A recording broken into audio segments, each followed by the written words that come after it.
Сәлем достар, менің каналыма қош келдіңіздер. Бүгін сіздермен өте ерекше құрамына ұн қосылмайтын оладьи дайындайтын боламыз.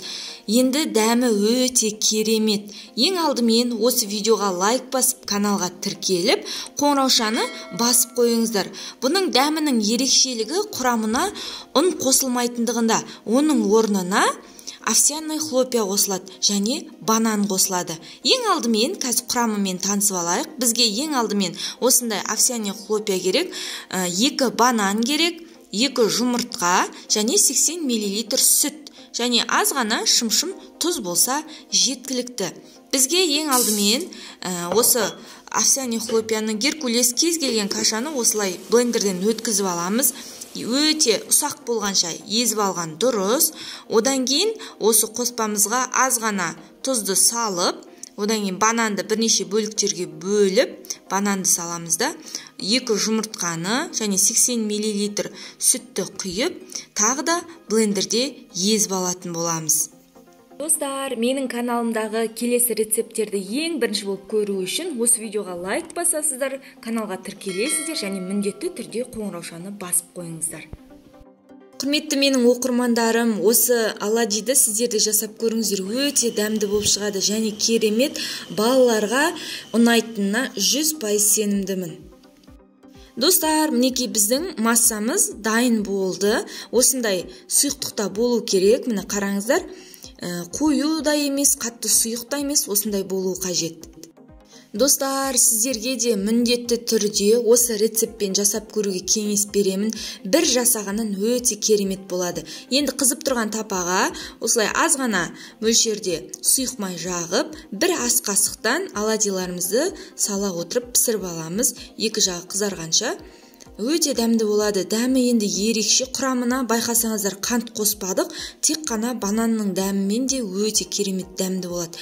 Міне байқасаңыздар, сәл ғана көтерілді. Сәл көтерілген кезде демек асты қызарды деген сөз. Біз сол кезде екінші жағын кезектестіріп пісіре бастаймыз.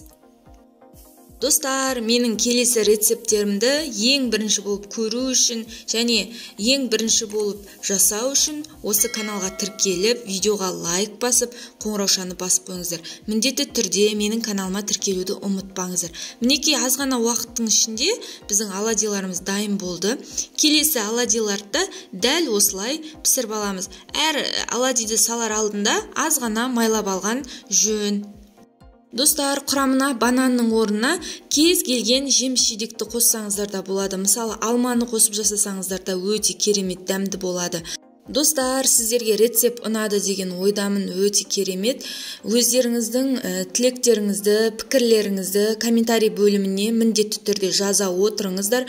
Мысалы, ұнның орнына мен геркулес кашаны қолдандым. Сіздер қандай каша қолданасыздар, оны да жазып қойсаңыздар болады. Достар, осы мен жасаған массадан бір шамамен 20 шақты оладьи шықты. Өте дәмді болды. Балалардан тіпті ауыспайда қалды. Дәмі енді керемет. Құрамына қант қосылмайды. Қазіргі кезде шай ішуге өте күшті. Сіздер де жасап көріңіздер. Мінекей қараңыздар, аз ғана уақыттың ішінде оладьиларымыз дайын. Бетіне өздеріңіз қалаған шоколадпен немесе орехтармен әрлесеңіздер болады. Мен шоколадты ыстық суда ертіп, бетіне шоколадты септім. Енді өздеріңіз қалағандарыңызша, мысалы шоколадты теркадан өткізіп те әдемілеуге болады. Тіпті әдемілемей қойсаңыздар да өздеріңіз білесіздер. Енді дәмі керемет, күшті. Сіздерге де жасап көруге кеңес беремін. Достар, міне осылай ұсынсаңыздар болады. Достар, келесі рецепттерді менің каналымнан жіберіп алмас үшін осы видеоға лайк басып, каналға тіркеліп, қоңыраушаны басып қойыңыздар. Міндетті түрде осы рецептпен жасап көріңіздер.